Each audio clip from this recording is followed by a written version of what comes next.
And I was reminded of, in neurophysiology and evolutionary biology, the neurological structures to do with speech are built probably on those which were evolved for throwing projectiles.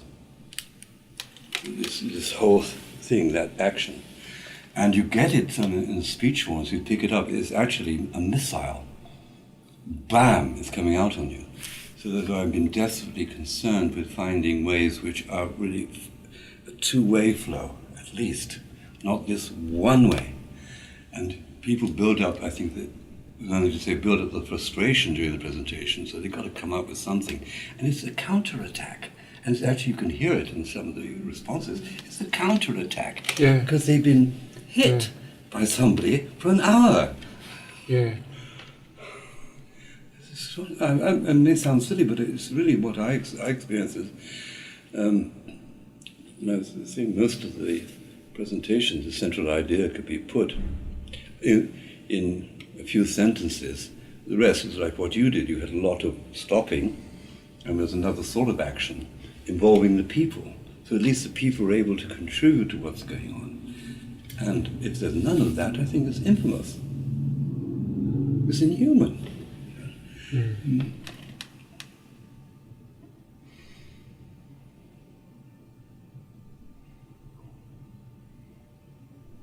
Just myself flashing an association when I first started making video conversations, and it was with this lovely man, Joseph Azize, beautiful painted arrow in Albuquerque, way back. And I'd only met him the night before, because another friend had arranged it. They thought it was a good idea, and I was very suspicious about this. But what was delightful was that we hardly knew each other. We came to this studio. We had a title, Nature, Spirit, Speech, Music. I thought it was a very nice title. And so we started there, and so there was this little brown man, and there was this tall, thin white man. And then we clasped hands and I said to him, "Hail, fellow, well met." And we started, because sometimes the not knowing and the not preparing is such a blessing. It is. I must warn you, I've got in mind the things we slightly touched on before about, and it came up with some of the presentations, you see, about the connection between the work and religion. Is the work of religion, is God integral to the work? Is the work God? I mean, I feel embarrassed in when I talk about it, just like, well, these are concepts, but I feel it more and more for me, I feel it's significant. Because you're right in the middle of it, I suppose.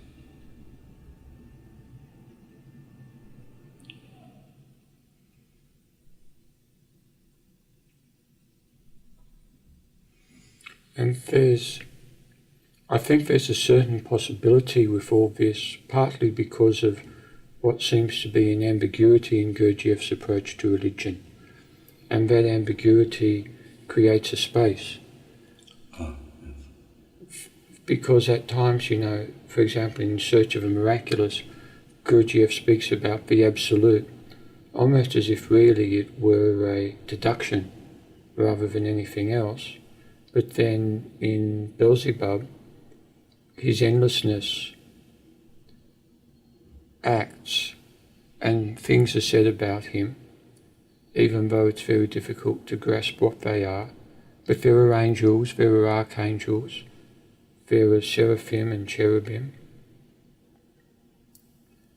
And there is a certain personal aspect to it.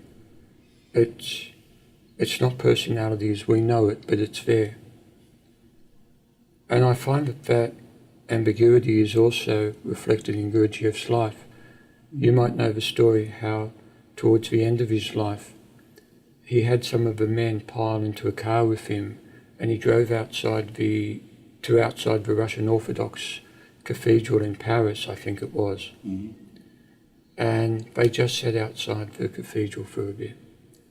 He just sat there outside and then they drove off. Yes, Dushka Howard mentioned it. I spoke to Dushka a few times and I believe she put it in her book, It's Up to Ourselves. And then later on I saw a film of William Welch mentioning it. He was one of the men. I thought there was something interesting, intentional in the fact Welch made a point of saying that Gurdjieff had other men in the car with him. I don't know why that is, but I sense a certain ambiguity to religion, particularly because so much of what's in Gurdjieff seems to be related to a Greek tradition, which is Platonic in very many ways, and in other ways Christian. But what I'm saying, Tony, is I think there's a certain ambiguity or tension in Gurdjieff's approach to religion. He affirms it, but not the religion we know. He affirms Jesus, but not the Jesus we know. And the more he is asked about Jesus, the more he rejects him. I've seen a transcript of something he said in the 1930s, and the person that made the transcript won't release it because what Gurdjieff said about Jesus is quite offensive in the ordinary way. I've never heard of this. Yes. I'll ask him permission to share it with you because I think you'd find it interesting. But in the ordinary way, it is absolutely offensive. But when he shared it with me, I said, all right, Gurdjieff's trying to startle this person, to provoke them. And then it was because Gurdjieff was having a conversation with the ladies of the road. And they were speaking about Christmas. And he said to them, listen, Christmas, religion, Jesus Christ, those things, they don't mean anything in the inner world of people today. They pay lip service, but they don't mean anything to their inner world unless you're an American lesbian. Now, the point was he was speaking to American lesbians. Yes. So what's he saying? That because is he saying it does mean something to you? Is he validating it? What's he doing? It's, as I say, an ambiguity, a certain tension. And in my own case, Yes. I don't see any contradiction between the two. There's a tension, but there's not actually a contradiction. And at different times, I'm more or less happy with the tension. But it's a question of how I live it.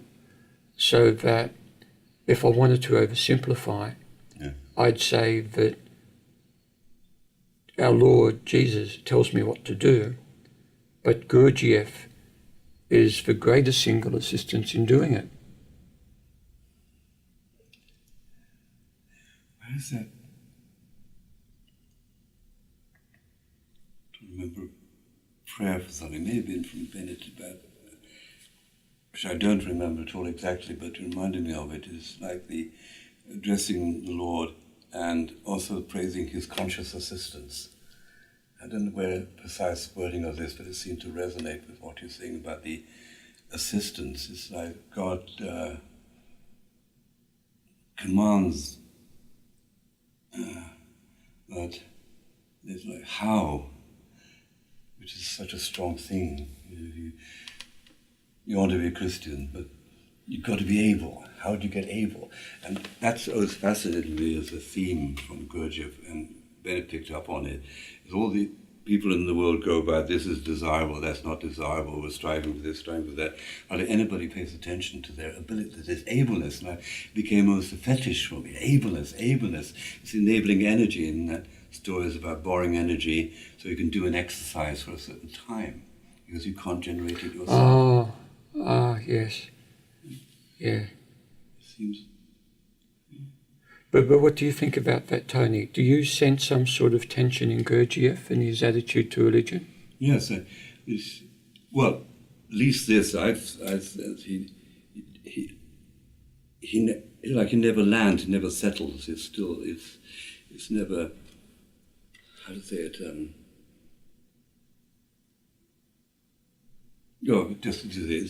for me, it's never fixed. It's never definitized. It's never set in a certain mold. And always you can find a later phase, and there's something totally different coming in about it. You know, and it's like, well, it's like something associated. These incredible kind of attractive and sort of esoteric things he talked about, the manifestation of higher beings inside the solar system, which I know you're deeply aware of in connection with the four prophets and all of that. I mean, and you start to know, did he mean this? You know, beings would become floating between Mercury and Venus or something like that. And there's no suspicion. Yes. Yeah. But what do you make of his attitude to priests? Because again, I find a certain tension there. What? Want to lose your faith, go to a priest? Yes, yes. And then his natural son says that when they were driving through Paris, if he saw a priest by the side of the road, he'd beat the horn of the car so loudly and unexpectedly that they'd often jump into the ditch and things like that. And yet his best, in Beelzebub, his best friend Abdul is a priest. Yeah. And Dr. Lester told me that Jane Heap came to see Lester one day, and she said, Mr. Gurdjieff has just told me that now I am a genuine priest and I have a tail. And he said she then sat down very gingerly.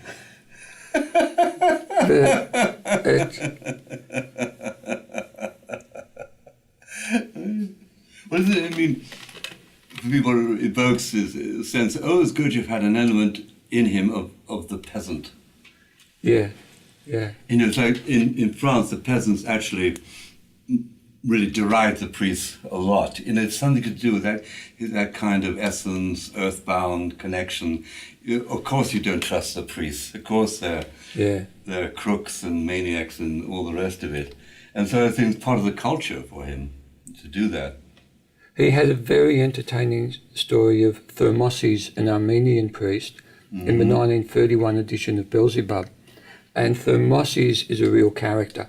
And if someone is overstaying their welcome, he says, hurry, go around the corner. There's someone there that wants to give you a free hot meal.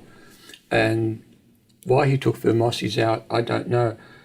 But for me, Tony, don't know how you see it, but for me, Gurdjieff doesn't like bad priests. If you're going to be a priest, then be a priest and be the best priest that is possible for you. And sometimes I think of that. I think to myself, I'll think about this thing with Gurdjieff and I'll think, okay, I don't know what he would have said, but I'm going to be... You? Yes, but I'm going to try and be an honourable priest. Yes. And then that means something to me. There is an aspect of this which very much appeals to me, to this being like that remark of his father's, want to lose your faith, go to a priest. Like in all fields, the so-called authorities and experts are the last people you want to deal with. There's like a general pattern. You know, if you want to lose your intelligence, go to a school teacher. You know, it's got to be. If you want to have a fair judgment, don't go to a lawyer. And all that, the experts, for me, it's always an obsession. The experts always are, they get into their position, they become locked into their position becomes them. And so the quality needed dies away, and you're left with this monstrous shell, so to speak, of the person just going through the motions in all fields. It's not just a priest. And anybody gets into the, so to speak, sits on the throne, they're caught. And the relationship between the parishioner and the priest is often one of subordination. Yes. And maybe that's inimical to faith. It's interesting because one of the things that I've been discussing with several people here is whether or not the work is kept alive in these groups, because I saw it so often that people who came to the groups would make a tremendous improvement very quickly. Yes. People would people would be cured of headaches and all sorts of issues that they had. And Mr. Adie said he'd been very jealous of Helen, and the first lecture he went to at Ouspensky's, something that Ouspensky said about negative emotion and jealousy cured him, the very first lecture. But then, for many people, the experience of the work seems to plateau, and then the person in charge of the groups, or the people in charge of the groups, have this authority, and they can say the craziest things, but people, I have to take that very seriously. Yes. They didn't mean that, they meant this or something. And yeah, and maybe if you wish to lose your impulse, join a Gurdjieff group. I don't know. Yeah, I think it's probably the same pattern. But isn't there a general property in this that it was observed it's known in ordinary nicety by people about the beginner's luck, the power of innocence. And time and again I come across it, when you start from not knowing, wonders happen when you start to know and you're on a railway line. Because you then expect everything that comes to you to be like what you know already. And that's what I hear all the time from people in the Gurdjieff groups. It's the clatter of the wheels on the railway line. The same thing all, but when you begin, you don't know anything. So whatever you do is innocent. That's like my friend Joseph Azize used to talk about this, the need to learning is associated, he calls it in his language, combining awareness with childlike innocence.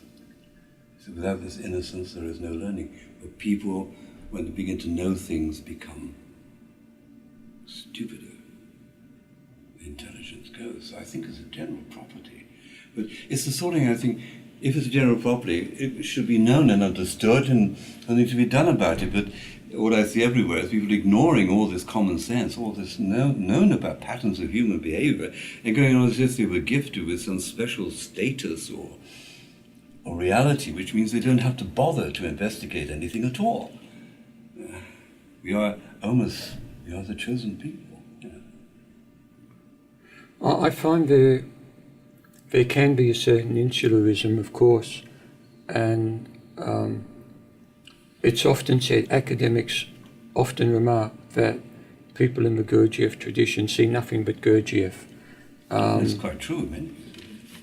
And I think there's also a danger with that, even in Christianity. So, for example, it's quite notorious now in Australia that I'm the priest that knows a bit more about things like Buddhism and all that type of stuff than anybody else. And that's not bad, because they know that they can speak with me about it, and sometimes they do. People have often said, look, Father, I'd like to talk with you about this, and you're the only person I think I can mention it to here, but I feel attracted to this in Buddhism. And then I can speak with them about it and see what it is. And even go beyond that to what is their need and what can be done, because often when people are flirting with things like that, it means obviously that they're not satisfied, they're looking for something, and it might actually be there available, but they just don't know it, or they can't put their finger on it. But I do try and be honourable as a Christian priest, and it's not that I try to bring the Gurdjieff work into my work as a priest, but I, because of my experience with it, am different. But I try to do it honourably, and I never try to lead people in, but there are a few people that come to me for spiritual direction, and there comes a certain point where I can refer them to things, and even sometimes for books, and they find a tremendous assistance in them. Tremendous. Particularly in dealing with negative emotions, fear, things like that. But then when it comes to things like what our Lord said about the Last Supper, we discuss it. sorry to what Gurdjieff said about the Yes, Last I Supper. understand. Sorry. Yeah. And Judas and so on. Yeah, I mean, I can't accept that. But I don't really? feel... No, That's no, interesting. absolutely not. I know that Bennett accepted that. It's funny, I accept the four ideals. I accept that type of thing that he's speaking about, a reservoir of higher energies, Yes. which we can call on. And we've discussed it before. And incidentally, it had never occurred to me until you mentioned it. But then after I tried it, I think that what you said was right. There are other such reservoirs where people gather and you can draw on it. Now, I think this is eventually going to lead me back to some of your research in dialogue. But I've been becoming aware, particularly in the last few months, that where we're gathered together, even at an ordinary level, some sort of higher energy is localized. Yes. And we're made for that. I was walking back, it was a procession on the night of Good Friday. We were walking from one church to another, so it was a walk of, I don't know, something like 4 or 5 hours. And there was something very ordinary about it. The people had begun, it was supposed to be silent, but for certain hymns, certain prayers. And they'd begun quite well. But towards the end of it, people were starting to lose it. And what were they doing? Singing, dancing, chatting? Chattering and gossiping, yeah. And, did you get the grass clippings? Oh, yeah, the grass clippings. But I became aware something in me arose which was starting to criticise them. And then I thought, no, this is not right. Yeah. And then I became aware there was nonetheless an energy there. And that energy was available. That's why when you say nonetheless, Yeah. objectively, it was hard to convey what actually went on when I was very caught up with this possibility. I could recognize it in what was sacred sites, where people with some kind of devotion come and gather together. But I thought, well, does it have to be in cathedrals or, so I did a couple of events in Waterloo Station in London. And as far as my experience went, it's the same. They're not devotional, rushing around Waterloo Station. But the people come, and there was this pool. I almost actually saw it tangibly. There was this pool. We went with some friends to one place. We had this pool, this liquid actually cascading down, and we could step into it. And it was absolutely physical and present there. And it was, for me, a great joy, because it doesn't have to be confined in the thing labeled, this is godly. I was in an ungodly place, and it was just people. And I found that with that walk, I had to make an effort. But I think that something may still pass to the people who are participating, more or less depending upon how they were at the time. But Maronites love big gatherings, we love processions, and we love to fill the churches, so that over Holy Week, from Palm Sunday through to Easter Sunday, the church is packed. Even though we seat 1,200 people, we're packed, always packed, and there'll be multiple events, and something is taking place. I think that my experience in the Gurdjieff work might enable me to harvest that more effectively. But I believe there's something occurring. Well, I don't know if you know, one of Bennett's interests was gatherings of people, not in the holy context, so to speak. It led him to be very interested in pop concerts. Didn't know that. He was. It was a clue. Actually, Edouard said something to him about this, and he wanted to see because he understood intuitively that something can happen with these gatherings of people. It has to be in a certain context with some kind of containment. But he went to the Isle of Wight festival, and he tells the story. He went to see the movie of Woodstock with Elizabeth, and the person at the desk was saying, "Are you sure you want to?" And I was actually briefly with him at Glastonbury. You could see him wandering around, concerned with the Grateful Dead and all that kind of thing, and so on. But the point is, it was, for me, it was supremely important that it faded out. He got occupied with children and all the rest of it. And I met the guy, it's so interesting, the guy in London, whose name I've forgotten, was like the doyen of this rave scene and so on, because he'd been in the Gurdjieff group. And that's often the thing you find. You find somebody interesting, you look back, oh yes, I was in the Gurdjieff group. It comes out there. But that was a sense that is something almost physical, tangible. You get these gatherings of people, there's some kind of containment. It doesn't matter what you call it, what they're doing, but that energy is there. And then, because Gurdjieff says this, you can learn to kind of sip from it, which often the people who've been involved in going there do not know how. And it doesn't require proximity even. And with those people who come to me for spiritual direction in particular, I try and do some type of quiet work with them. It's informed by the Gurdjieff preparation, but it's not the Gurdjieff preparation. But we do that in order to be able to digest and coat, as it were, what we've received so that it doesn't dissipate. I think that's been the problem with religion, that people will go to church, they'll receive something because there's something tangible and of a higher level there. Yes. But then if as soon as I leave that, it dissipates. If as soon as I leave that, I do something which is of a much lower level, I can't retain it.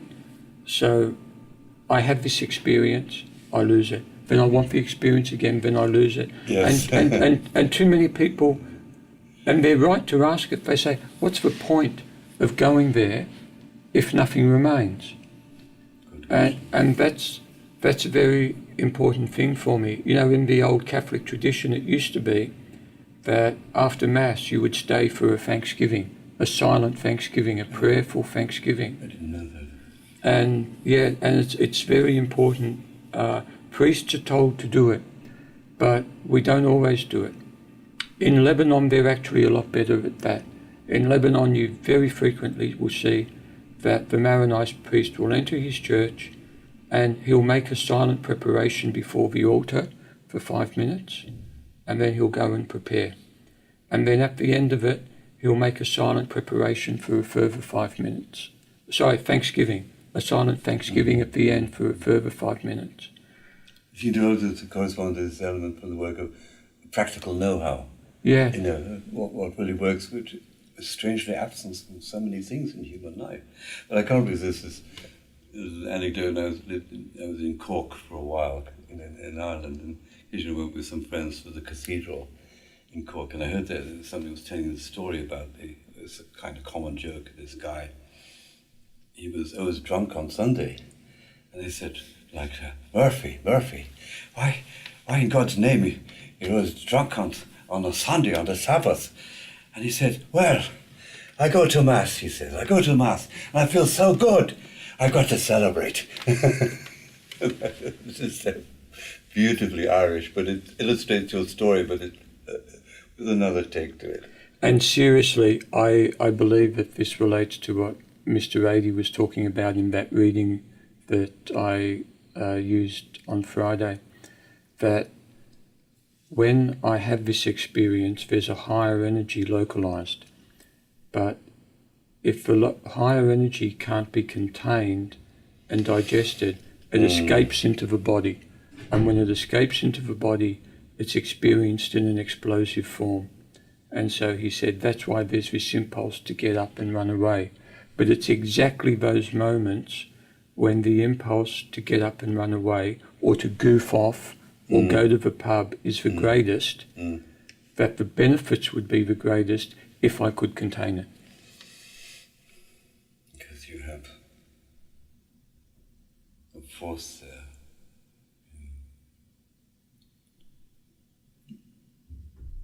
reminds me of another theme which has been important for me about the function or the purpose of the work, or the work ideas even, and the practices.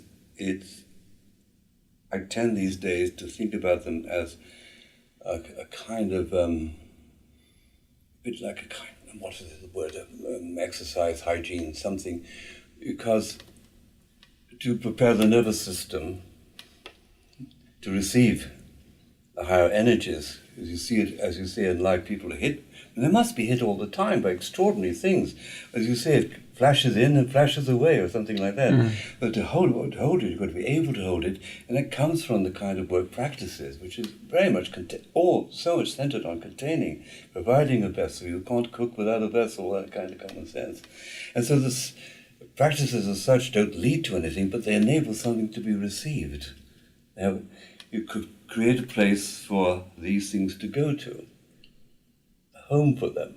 Say, all right, come in, I've got a place for you. But in ordinary life, people are hit by things and they don't know what's going on. I don't know how you see it, Tony, but to my mind, tradition can be important there. A tradition is created, and one can be raised in it from youth, and then it means something to you. So that, for example, in the village of Lebanon, that church, the way that church is, the way the light comes in. Yeah, and because in Lebanon the churches have what they call a ta'a, which is a very high window in the wall.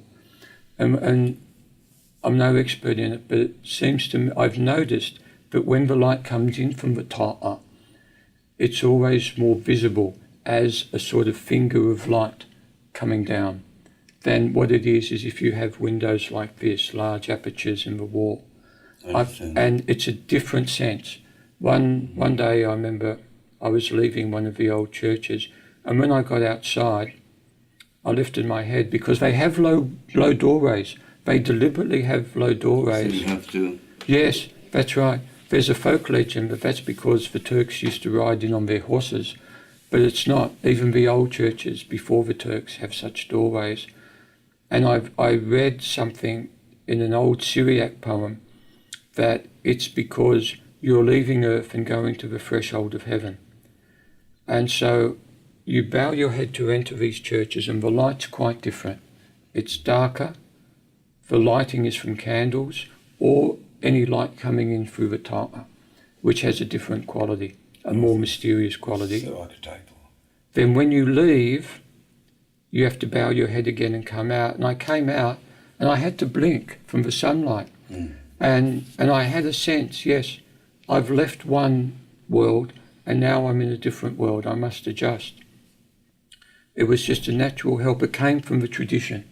And I think that there's these traditions, and preserving them unchanged is very important for that reason, because time and again when I enter the church, I may not articulate it to myself, but my experience must be different because of the different light, the different sound, the different atmosphere, the different surroundings. There will be the altar at which this happened and that happened. That will be where my parents were buried from, this type of thing.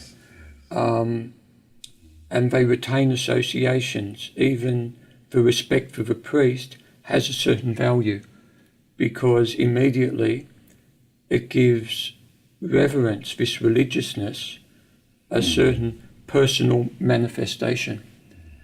It's not to be despised, but then it's not to be abused by the priests either. The Gurdjieff sense associates religiousness with the body, with the physical. It has to be physical, it has to be custom and practice. But also I couldn't help remembering Hacı Bektaş in Turkey, which was the place of the man Hacı Bektaş. His meditations has a very low ceiling. He was a tall man like me, Hacı Bektaş. And so they say that's because he had to bow again to go into it. And there are these common, so to speak, simple technologies in all the religions, because it's about our bodies and our really bodies and souls and the connection between them. And you have to do something physical to make it, which is different, make a difference. Yeah. And also your shaft of light, and its roots properly, in my mind anyway, probably go back to megalithic times. The sun coming into these special chambers at certain times. Yeah. And the numinosity of the awe, because, and what a practical way of connecting with the cosmos also, being part of it. Tony, there's another aspect to this that I'd like to throw in, which is, it's touched me several times now, the way that being a priest in the community, more people can be touched through me than when I was involved with the groups. Partly, of course, the groups can be such a demand on one's time, but it's almost like being in a monastery. The fourth wave of work in the world, but when you're in the world, you're always running to or from the group. But for example, a young man from my town, he had a de facto wife and he had children, suicided. And the family did not know how to take it. They were very upset. And all they wanted was the funeral. They wanted nothing, because normally in our tradition, they will invite people around to the house for a few nights. A priest will come and say prayers. The night before the funeral, the priest will say the incense prayer. He takes an assistant, they light the incense in the thurible, they bless them, and then the next day there's a funeral, and then there's a meal. They wanted nothing but the funeral, and they wanted no announcement, nothing.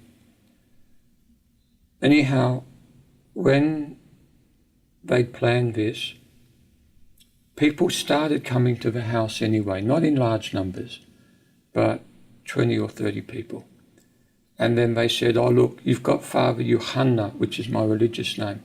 He's going to do the funeral. Now the reason I was doing the funeral was because no other priest wanted to do it. But they said, they were even bringing me in on my day off to do it. And they said, you've got Father Johanna, because I said, yes, if you want me, I'll do it.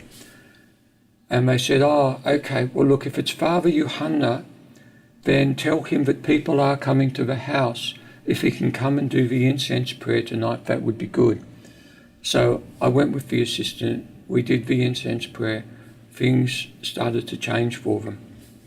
And then after the funeral, many people came up to me and they said things like, for example, one woman said, when my son left the church, she said he was really touched. And he said, Father Johanna was correct.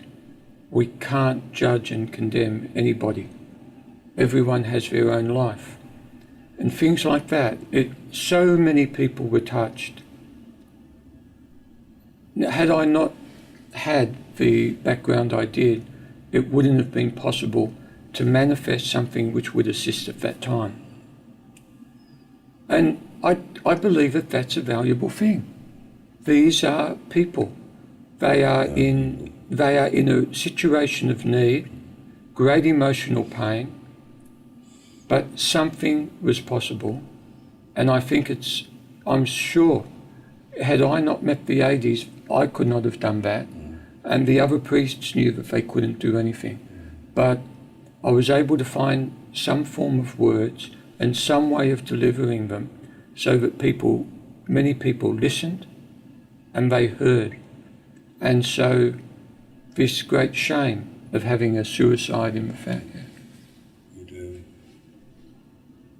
But to exaggerate to say it was helped in his redemption, as it affected his family, certainly. What you say is so obviously significant, because we're making generalities about groups and how they behave and so on, but you can see it does become insular and inward-looking, and you only want to talk to people who have this language and the rest of it, and you're in the middle of need of people, in the basic humanity of the need, and it's to my mind your anecdote is supporting the notion that you go to a group for a time to pick up something and then get out there and act and do it. So you in a sense won't do it within the group because it's not so real. That's my sort of attitude towards it now. Where can you engage with all new people? In a way, it's rather like, I'm associating with all sorts of ideas which I've picked up over the years, but it's very interesting about the traditional vision quest of the Amerindians and so on, with its 3 phases, and I put it on an enneagram and talk about it, but particularly for the 3rd phase, because the hero leaves his people, and Amerindians, he leaves, becomes alone, he fasts for his food, and cleans himself, and then he has to encounter the guide to take him to the other world, goes through ordeals, and there's a very critical point where he has to make some key decisions. The point is, on the 3rd phase, it comes out, he brings a gift for the community. So it isn't just going off to become a special person. With the completion of it, he goes back to his people with something which they can use. And I thought that's a pretty good positive model about how it should be. So of course you go away to your monastery or your group, whatever it is, but the proof has to be in the pudding. You can help your fellow men a bit better.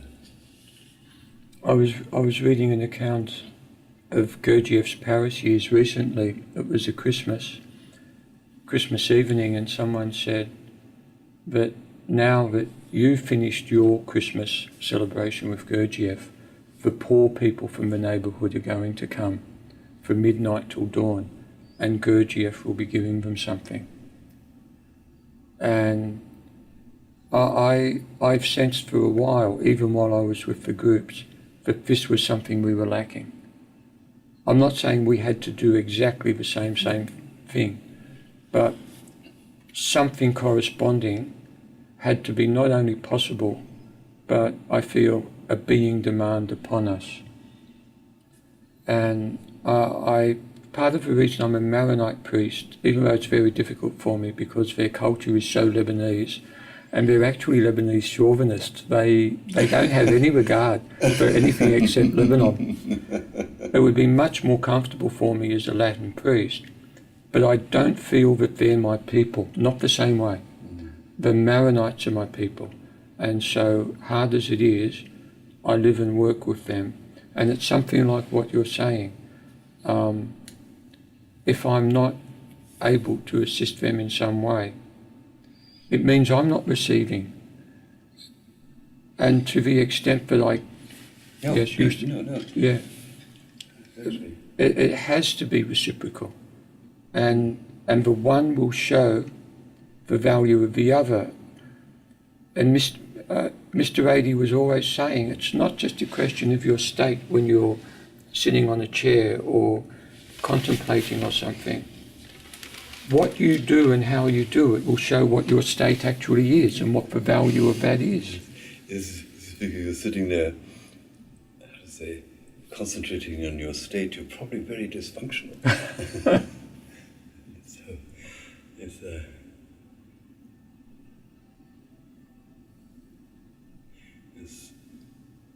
again, I indulge in my association to people revealed in the moment by the act in that little story in Search and Miraculous, when people were discussing types and all of that, and he made this demonstration. It just is so simple. Waterman dropped his stick.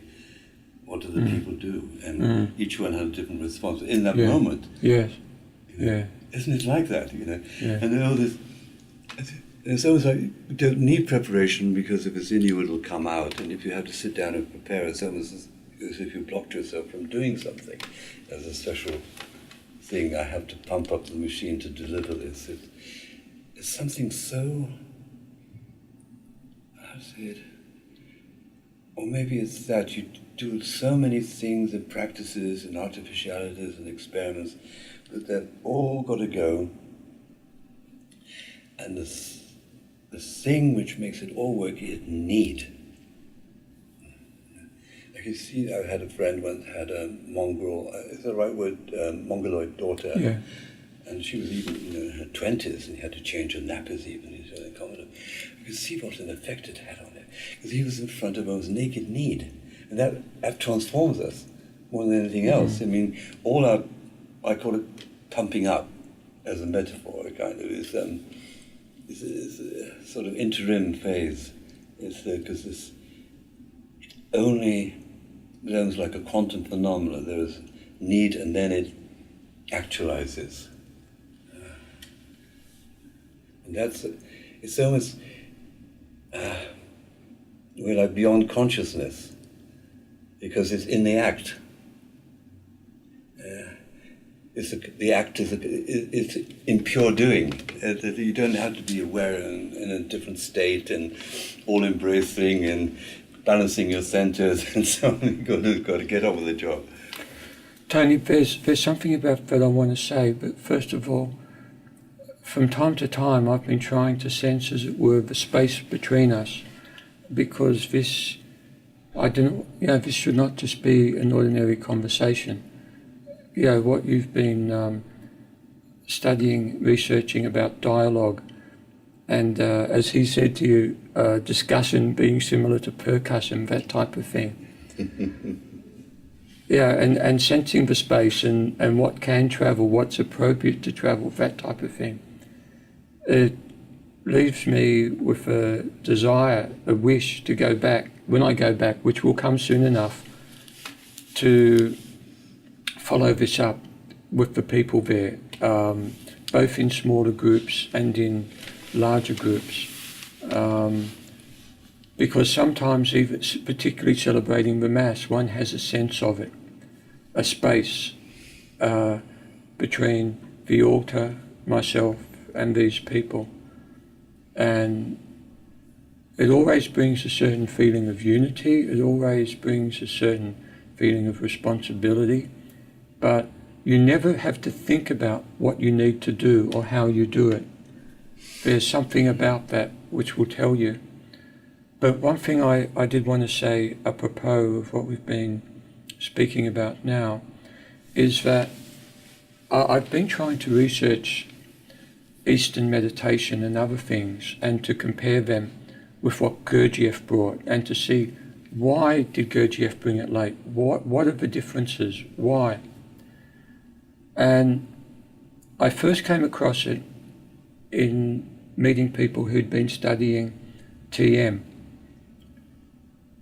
And that is that they would start to get flustered at simple things. For example, a friend of mine who's been doing TM for many years, and in fact started it with the Maharishi, got very flustered at a car parking station because he inserted the docket and he was trying to pay for it and he couldn't make it work. And I thought, that's funny.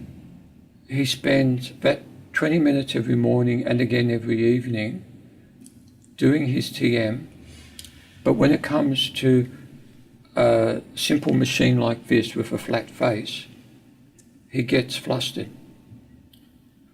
And then I started researching it. I haven't completed it, but there's a clinically recognized phenomenon of meditation-induced anxiety. If one meditates, maybe it's the wrong way of meditation. One becomes dependent then on meditating for calmness. Yes. And I think Gurdjieff was trying to stop that. He did not want that to happen. Yes. Often remarked that nobody saw Gurdjieff meditating. Anything like that, ever. And the way he, as far as I know, introduced things, it was so physical. And it's a simple distinction, but I think it's so powerful. Those meditations are non-physical, floaty away towards the higher. Angel want to become archangel kind of thing.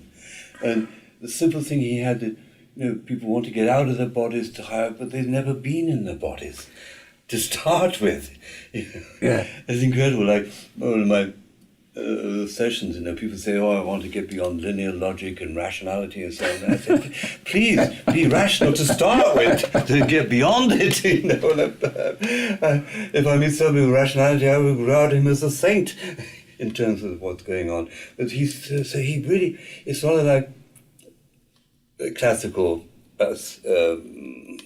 saying, one of my favorites, about the American tourist in Ireland who meets the local and says, I can't do the American accent. Could you tell me the way to Killarney? And the local says, well, to be sure, if I was going to Killarney, I wouldn't start from here. Well, where you start from that's the critical act of genius. Most people are starting too far down the road to do anything because they've already built in all the stuff which is, as they conditioned and getting in the way. To be able to start, you have to go backwards. Be prepared to do that. It's very hard. There is this, very basic strategy of problem solving developed by actually a vicar in the 19th century. And I adore this because people think, oh, there's a special gizmo or gimmick about doing it. But no, it's very simple. It says, you go on trying to solve this problem and you get stuck. Then you retrace your steps to a point at which you could have done something different. Then do something different. And I actually read this in the newspaper. I was with my son and we applied it to a problem. We solved it. It was beautiful. But you can see the difference. You have to admit, I'm stuck, and you go backwards. You don't try to go forwards. And then you say, oh, what should I do when I go backwards? It doesn't matter. You see, you go and do something different. At that point, I think it's the most beautiful idea I've ever come across. That's very significant. I'd like to add one more thing about Eastern meditation, and that is there's a comment Uspensky made that trance states and things like that, altered states of consciousness, are really only a form of sleep, but on a higher level. And he said that what happens is imagination gets into higher emotional center, and then we're in a bricked-in dead end, because once imagination gets into higher emotional center, we're finished. And I didn't want to say it downstairs. I wasn't sure of it. I mean, I know a lot of our people are very fond of Vajrayana Buddhism and all sorts of things. Yes. Even I don't want to be too offensive. But my experience, I went to Vajrayana to experience it, and I've done Buddhism and Hindu meditation, is that somehow that's what they do. They're trying to make a connection to higher emotional center. They bring themselves into a state, and then their mantras and things are suggesting an experience. And there's some mechanism I don't understand, but it seems to be that then higher emotional center is suggestible to this experience. And then they get into trances. They get into all sorts of states and they go floating. And I think then that's the danger that Gurdjieff was trying to avoid. It's really just a higher sleep. And it's implied that trances are like self-enclosed. They don't. There's no transfer of learning, so to speak, into challenges in life.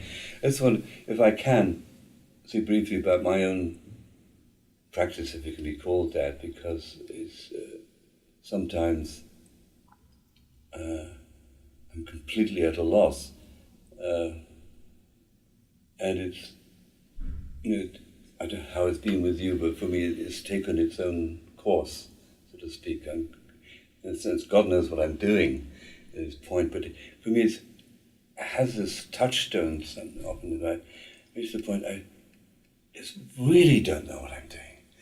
And that's for me a very positive touchstone. And in a sense, isn't a practice because you get this nakedness, and everything goes into just this naked. Even you put it in terms of the Ramana Maharshi or something. Who am I? It's not even that. It is beyond that, because one's led to it because you get. I believe you get picked up.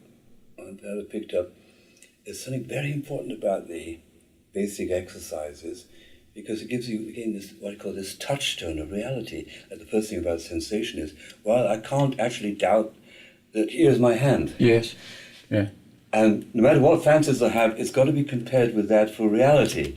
And that really sticks into it. But then you can venture into the unknown because you've got this kind of touchstone. It can be an idea, a feeling, it doesn't, God, the angels, whatever, it doesn't matter, but you've got that touchstone.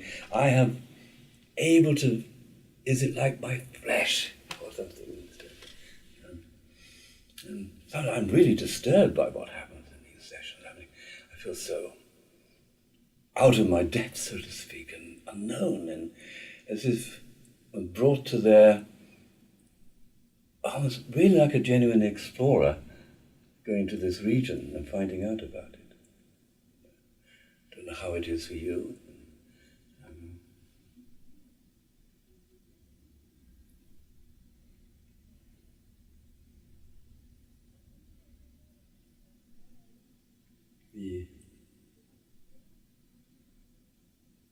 One thing's been very valid for me now with willy-nilly I've been involved with people and learning exercises and transmitting them. I've always tried to say to people, look, at least occasionally, look at what's happening and say, why are you doing this?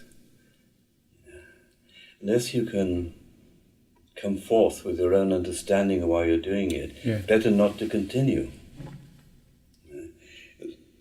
With the general situation, people join something, they have a practice, they do it because everybody else is doing it, and nobody asks, why are you doing it? And there's something for a time, Bendelin exercise, what kept me going was a sense of, to do with why and purpose, was that this is creating an energy which might be useful to people in need. And that was a guiding light for me. Rather than anything for myself, I couldn't, it was just like, it was obviously producing this kind of special energy.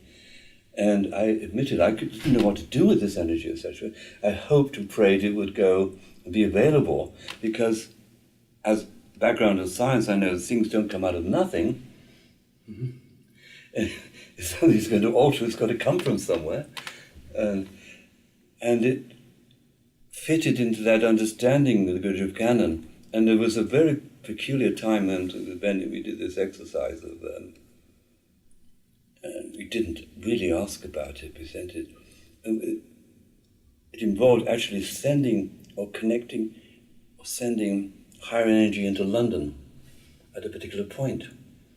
And he didn't really explain this, but it revealed a lot to me, because it got one out of this, me, and hints from Gurdjieff, you see, it's necessary that somebody does this exercise. Somebody. Yeah. Not that it would suit him, and even when he said at one time, this exercise needs to be done, you should pay somebody to do it. You know that saying? Why? Because it's objectively needed, it's changing reality, it's doing something.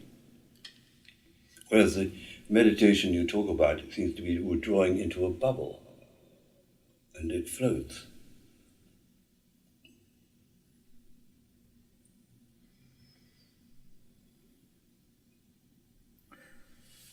Yeah, I'm glad you say that, because among other things, I'm also secretary of our care organisation, and I've been. It's a very demanding part of my work, and I've been trying to broker things with people in the community who are trying to help the poorest of the poor in third world. There are a lot of islands near Australia, in Oceania, extremely poor. And what's so awful is that these little groups of philanthropic humanitarian associations are at each other's throats. You can't go there to help them, we go there to help them. Oh, they rang me first, and this type of thing. And it's very difficult, Tony. It's a cutthroat world. and I'm trying to say, okay, well look, why don't you go there and you go there? And then they've always got a reason why, no, we have to do that. They're squabbling over the same patch of ground, but I'm trying to get a proper basis for this type of charitable work, because the people are charitable. And when they start doing that and start working with people, whether they have disabilities or something like that, it's like the man with the mongoloid daughter, it affects a sea change in their faith and their practice of the faith.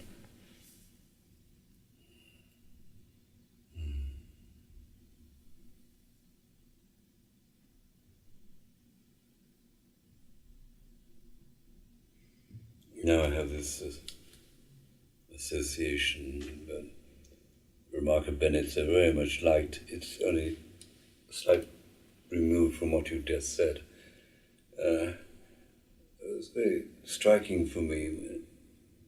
It was around a context where people said to him, or people talked about him, say, well, was imagining him as conscious all the time and so on. And he said, absolute nonsense, Consciousness is a very precious substance. I'm only conscious when I need to be. I thought that was also a part of this thing which you don't find in general in the world. Yeah. If a thing is good, I want it all the time, I want a lot of it.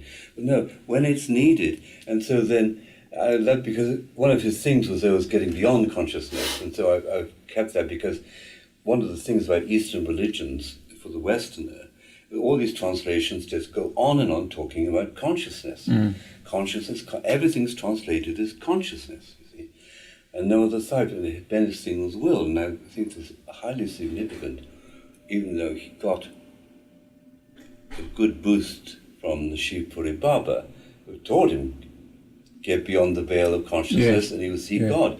And that appeals to me, because I know increasing my consciousness will get me nearer God, but it's like, it's going to increase me. So with that love, that appreciation of consciousness is a precious substance, and that matters a very great deal to me, and therefore it's like who or what has been involved in the making of this substance so that it's available to me at this time. And you know the background history, even in Christendom, what do you call it? It's not the transmission of sins, but the transmission of grace, the enabling grace, building up a monastery, so the idea it should infect the community and so on. All that way of, I think, inspired materialism, so to speak, has affected me deeply. That's around my concern with people say, why are you doing this? And hardly ever does anybody come forward with any notion from themselves about why they're doing it. And I think that is sinful. Do not do anything unless you understand why, even if you have to invent a reason for doing it. You can't just sit there like a dummy and somebody's taught you this and you go on practicing it. What good is that ever going to do? Well, part of the benefit of Christianity is that it gives you a formulation of a name. But then the thing is to fill that formulation with with meaning, so that it's not dry. And the aim is there. If a person is a Christian, they accept the aim. The beatific vision, of course, is the far aim, but then to lead a good life, corporal works of mercy, spiritual works of mercy. They will accept that. I don't have to argue with that. Whereas in the Gurdjieff groups, aim. Do you need a name? Why do you need a name? You don't need a name. You need an interest, this type of thing. You need an interest? Yes, yeah, this is what they'd say. It was, Yeah, no, seriously. After Mr. Adie died and we were working with Jim Wyckoff, isn't that great? We say, I was working with so-and-so, and immediately it assumes that it was work, but the question is, was what we were doing work, or what was it?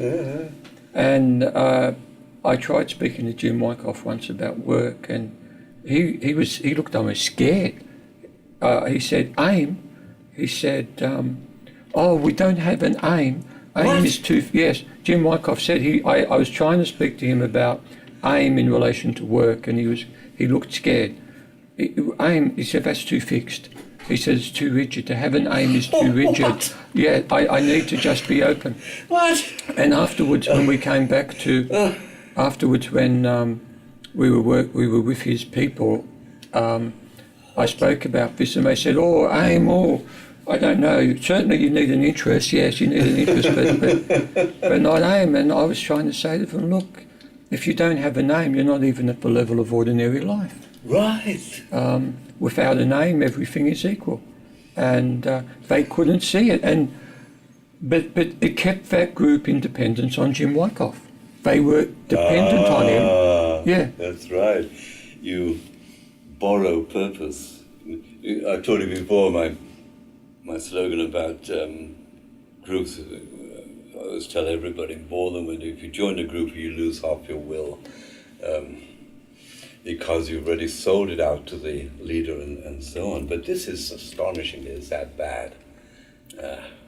Well, that's why I say to people, I think, I don't say this to people because of course it sounds very arrogant, but I don't see that I left the group. I feel that the group just dissolved and there was nothing there. And Gurdjieff does say in Search of the Miraculous something like, you should realise by now that there's no magic in being in a group. If a group is not going anywhere, there is no point in being in it. It has to serve a purpose. And that's what I feel happened in Australia. The group was just no longer serving any worthwhile purpose. They were always coming together and competing to see who knew the least, was the least, and so on. It was a competition. Who was the biggest failure? Yeah, that's right. They came back after one trip to the USA and said it was such a relief when we got there to be told that we don't know anything, that we didn't know why we'd come, and all this type of thing. And then after that, someone would say, well, we didn't even know why we didn't know. Oh, well, that I have questions about why I have to know why I don't know what I don't know. And this. So to me, that's not even at the level of ordinary life. It's exactly so. Yeah. So there's those that claim for a higher way of thinking, a higher way of being, and they haven't got to the kindergarten and proved themselves factually in ordinary things. So what do you... there's something abroad I feel, well, I hope, about ways of working together, but I'm pausing now. Because nothing can replace the individual. So making a decision, making his or her own act, her own choice, and nothing can replace it. It cannot be given to anybody, cannot be prepared for them, cannot be generalized amongst people. Unless people do that, then it's pointless to come together in the group. For me, one of the positive images coming out of Meetings of Remarkable Men was the intense, whatever mythology there is, the intense individuality of the characters. They all got their own way, their own style, their own experience, and they enjoyed taking the mickey out of each other, joshing each other and doing that kind of thing. But they can also recognize each other mutually, and then they can work together.